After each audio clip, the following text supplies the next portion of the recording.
Hi! Are you here because you have questions about Interrailing? Well, good, because you come to the right place.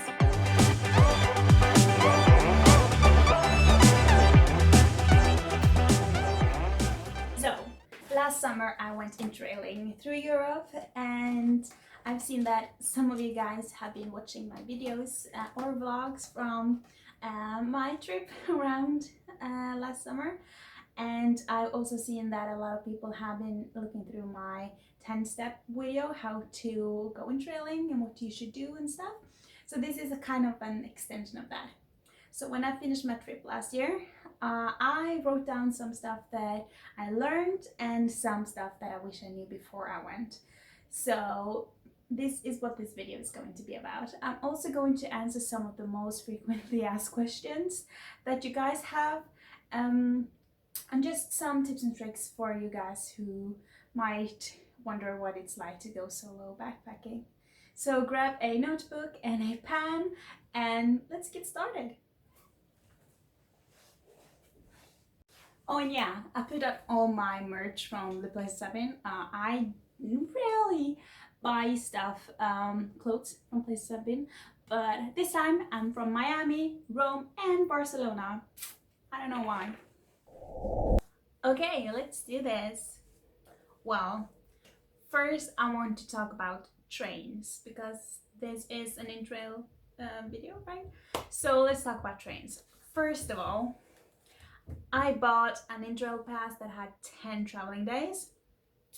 However, I only used 7 of them. I thought I would use 10. I don't know how I calculated that, but turns out I just used 7. So just look at your itinerary when you're finished making it. Do you really need that many days as you predict? Or do you actually just need, I don't know, 5 or 7 or 10? I don't know your trip, but just look at it because I used only 7 of 10 and I kind of regret it because it would have been nice to have the extra money for doing something in one of the countries that I went to. Okay, number 2. The train staff around Europe, they love that you're on Interrail. They think it's so funny when you come with your ticket and they're like, oh, you're in Interrailing? Oh, that's so fun, that's cool. And they stamp it and give it back to you and wish you a good trip. So it's really, really fun. They love that you're Interrailing. Okay, number 3. This is about hostels and the next few ones will be about hostels. So number 3, well, I aimed for a cheap hostel that was close to the train station, because what's better than cheap hostel when you're budgeting, and it being close to the train station, because a lot of the trains I took was very early in the morning. I didn't want to walk very far or take a bus or something like that. However, this didn't mean that it was a good hostel. A lot of the very, very cheap ones are not good. It's not a good place to meet people. You should check the reviews. I did, and for some of the places, for me, because in the beginning I was traveling with a friend. However, during the trip I found myself alone. I was suddenly solo backpacking, so I booked my hostels because I was with somebody and thought that, oh, it's not a big deal that I don't meet people in exactly this hostel because I'm only going to be here one night, for example. But when I was solo backpacking, it's so nice to meet people, and especially when it's a place you don't know quite well and you just want to meet somebody and talk to somebody, because when you're traveling, the best thing about traveling is meeting people and get to know stuff about where you are. Maybe you can get some tips and tricks, and I'm just rambling right now. Let's go to number 4. Okay, most of the staff in hostels are so nice. They are so nice. They just want to help you. You can ask them anything and they are right there helping you, telling you where to go, where to find this, how to do this, whatever you need. They're so nice. Not in the in the cheapest hostels. Number 5, just I'm looking through my notebook as well. Yeah, Say hi to people in your dorm room. That's such an easy thing to do to become friends with somebody. The first thing I did when I opened up my hostel room, I opened, saw, is there anybody here? And if there were, I was like, hi guys, hello. And it was so easy to get in touch with people. And I had friends instantly. Just start talking, don't be shy, just be nice. And it was great. It is the next morning. We just had some fun yesterday, just watching people do their readings, and I sat down and just spoke with a new friend of mine from America. So that's so nice just to get to know new people. If you are not a talker, if you're a little bit shy as a person, try to go outside your comfort zone, especially if you're a solo backpacker. I know it's weird to start talking to somebody, but think about it like this. If it goes well, you have a new friend. And if it goes badly, well, I guess they won't say hi back to you, and you can just go and say hi to somebody else, and you're probably never going to see them again anyway. So it doesn't matter if something went wrong. If you, yeah. I understand where you're coming from, but just say hi. I promise you, it's the best thing, it's the best word when you're traveling. Hi. Simple as that. 6. When you're in a hostel, or anywhere really, be careful about your stuff. I was careful about my belongings, such as my backpack, my phone, my personal stuff, you know. I always kept it in a locker, always, even though if I was in the room, I always locked it with a padlock. I don't know, I just wanted it to be locked. However, if you have food, sometimes you buy food and juice and stuff, and you don't really know where to put it when you're in your accommodation. So I remember I put in these, I put my juice box on just a table very close to my bed. It was next to my bed, and I went out, and during that time I went out, there was cleaning ladies or cleaning staff who came into the dorm room, and they cleaned, of course, and that was great. But when I came back, my juice box was gone. So I understand why they did that, because they are cleaning up. There's a lot of people going in and out of the hostels and checking in, checking out every day, so I understand that. So just think about that when you are in a hostel. If you put food or stuff on a table that is for everybody, just remember that it might not be there when you come back. And number 7, I don't know why, when it comes to my stuff, I just tend to lose them. I remember everything about my stuff, but past few years I've started to be a little bit more forgetful, or I don't know, blind. But the thing is that each morning when you are, I normally went on a train in the morning before everyone woke up.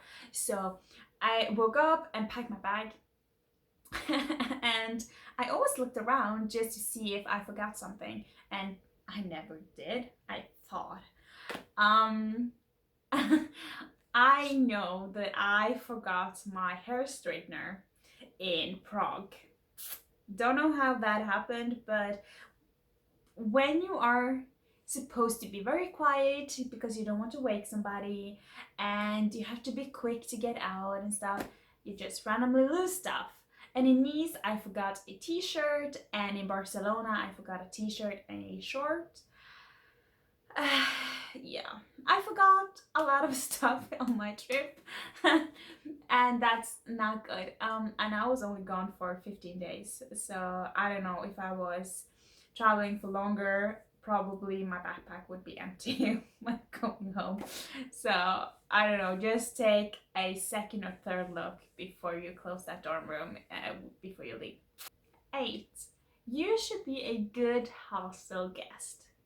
This means that if people are sleeping during nighttime, you should not put the light on for too long. If you need, just put the light on, see where you have to go, and just put it out. Because when people are sleeping, you want to be respectful. And when it comes to noise, please do not make a lot of noise if people are sleeping. Okay, if they're sleeping during daytime, that's something else, because it's on their own risk, you know. But if it's during nighttime, you should respect them, keep the light off, and don't make too much noise. I experienced in Berlin a man who snored hella much, but you can't do anything about snoring. However, when he was finished snoring, he woke up and he went to go have a cigarette out the window. So we just opened the window and had a cigarette, and it was horrible. So please be a good guest. Do not sit on anybody else's bed. That's not hygienic or nice at all. Just, I don't know, don't feel like you're home. You know, you are supposed to feel like you are somewhere you want to be, but it's not your place. Respect each other's privacy and each other's space, and do not steal. Do not steal. That's horrible. Okay? This is this is the rough part. To expect somebody else to be a good guest, you should be one as well. 9. Go on a free walking tour. I don't know why I didn't do this more when I was Interrailing, because it's genius. I did research a lot of places that I could go on a free walking tour, but I didn't do it in most of the places. But I did in Barcelona, because somebody told me that this is a good walking tour. It's free and it's by the hostel, organized by the hostel. And I went and I saw places that I wouldn't have gone to if I didn't do that walking tour. So it's very nice, and the person, our guide, he spoke very good English. And that's the worst thing about doing guided tours like that, is because you know, you won't always have a guide who speaks English that you can understand. But this one was really great, so I suggest going on a walking tour in Barcelona. And the thing about free walking tours, you have to give a tip at the end. They often say that, oh yeah, you should give at least 10 euros. 10 euros is a lot for a budget traveler, so do not feel forced to give 10 euros. You can give less. It's not a problem. It's their salary, and that's why they say that they want 10 euros. Number 10, you should bring a bottle. European water is drinkable, and you can just bring a water, a bottle. Oh my god, a bottle. It sounds so weird. It sounds like butthole. A bottle, a bottle. It's better, right? Bring a bottle, so you can use the water that it comes from the sink in your hostel or wherever you're staying, instead of buying plastic all the time. It's not always good water, it doesn't always taste great, but it's free, and who doesn't like free stuff? It's good to save the environment for the plastic, at least. Number 11, don't be afraid to talk to people.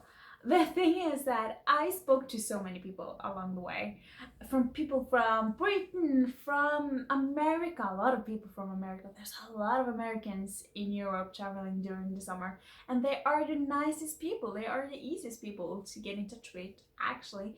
And I met people from Germany and all over the place, and I learned so much about their culture. Not only the culture of the country I was in, but also cultures from other places.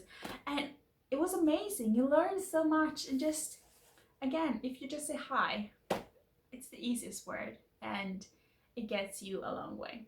12, you should be positive and say yes. Of course, you can stay in your dorm room after dark.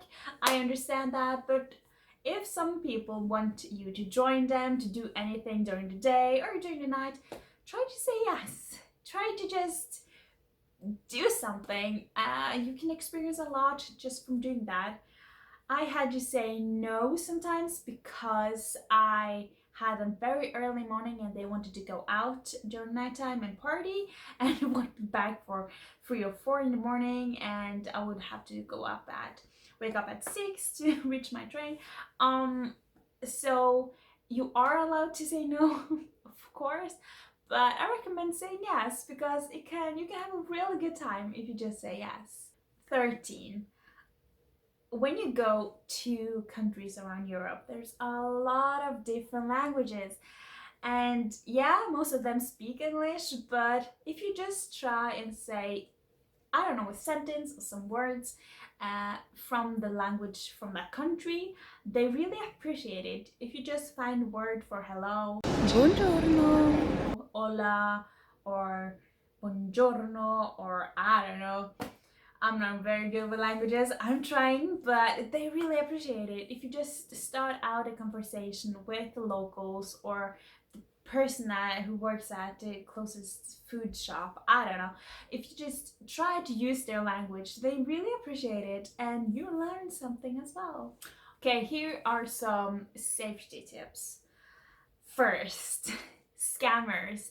They are everywhere in Europe.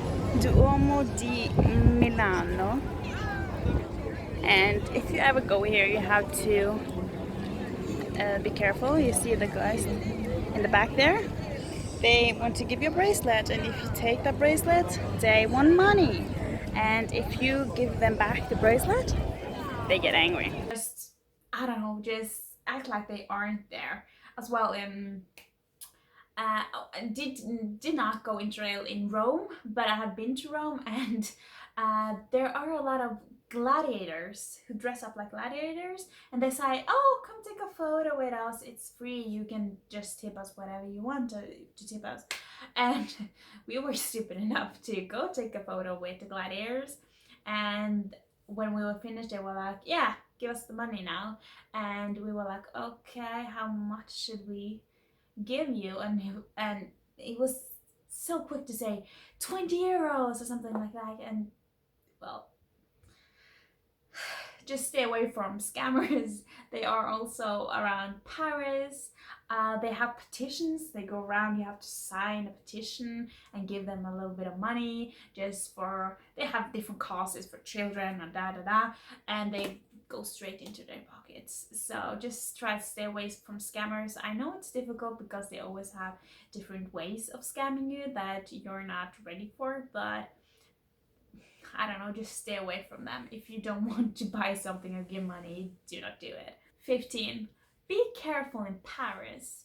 Paris is the city of love and the city of amazing clothing brands, and it's just, oh, you hear so much great about Paris, but you never hear the darker sides. Unfortunately, I booked a hotel close to the train station in Paris, and it was a sketchy area. I did not know that when I booked it, but it was very obvious when I arrived.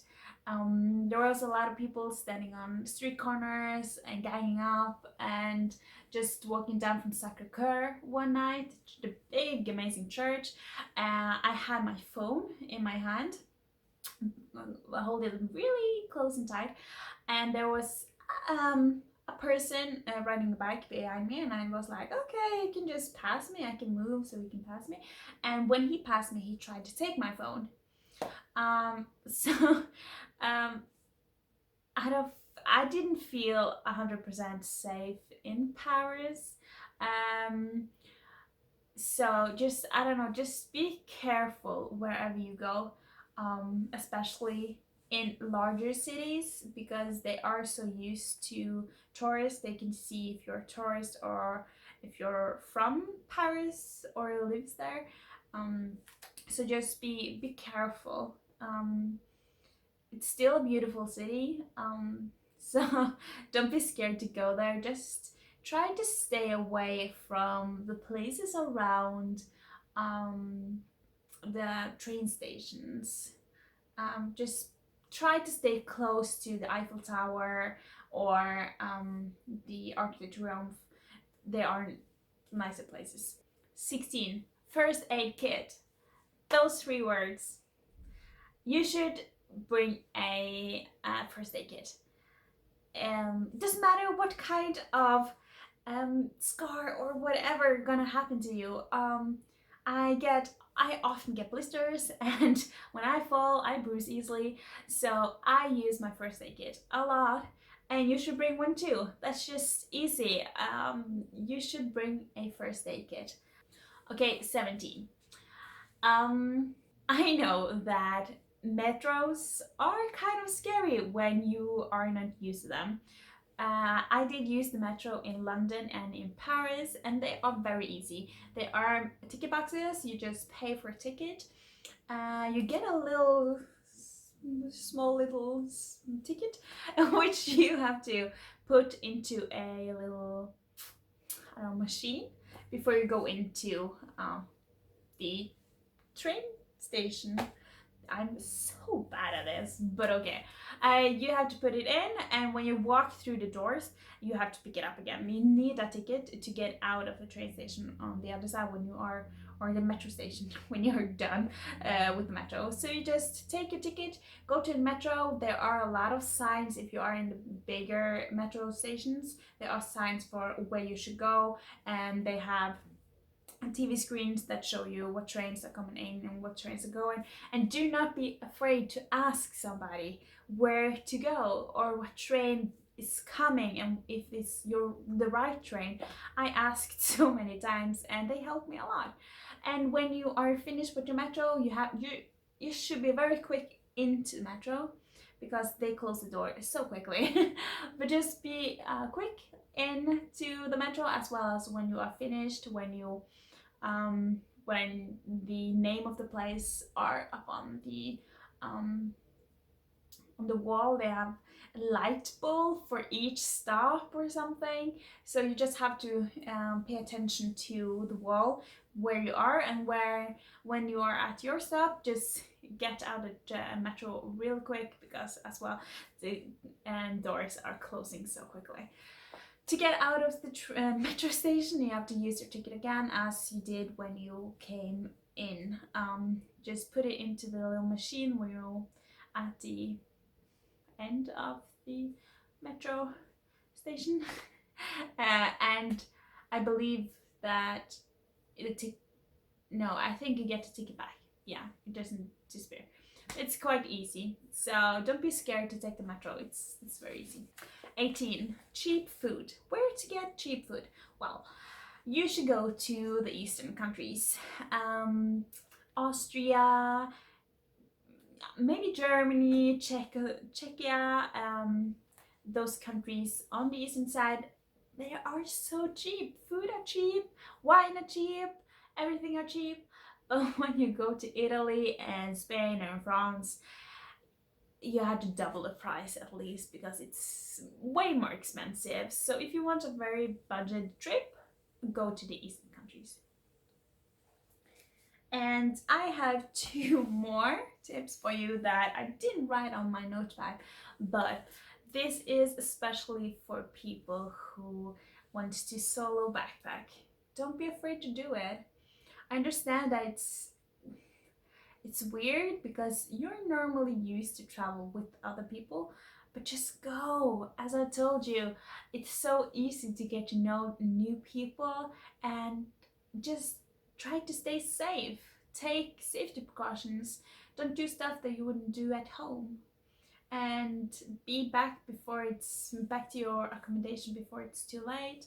In the evenings, if it's getting dark, try to stay close to where you are staying in the night. And that 20th little note or tip to every one of you: Europe is amazing, and I only had 15 days to go to 10 different countries, And well, I love my trip. I love it because it had so much different stuff in it, and I could see so many places in a short amount of time. But if I could do the trip all over again, I would have given myself a few more days in each place because I had to rush through it, and I feel like I only scratched a little bit of the place that I went to. I wish I did spend a little bit more time in some of the places. So maybe do not have 10 countries for 15 days. Try to not overkill, because you're going to be so exhausted from your trip when you are traveling all the time. I hope this video helped you a little bit, and if you have any questions, don't be afraid to ask me. Just write me a comment down in the comment section and I will of course help you as much as I can. It's difficult if you want me to fix your whole itinerary. That would be a little bit difficult because I don't know where you want to go and I haven't been to all of the places.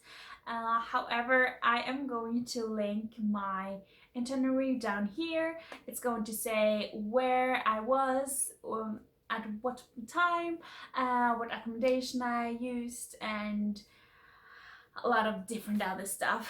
So just go ahead and look at my itinerary. If you have any questions, let me know. Please give me a like if you like this video, and I hope to see you in the next one. Bye!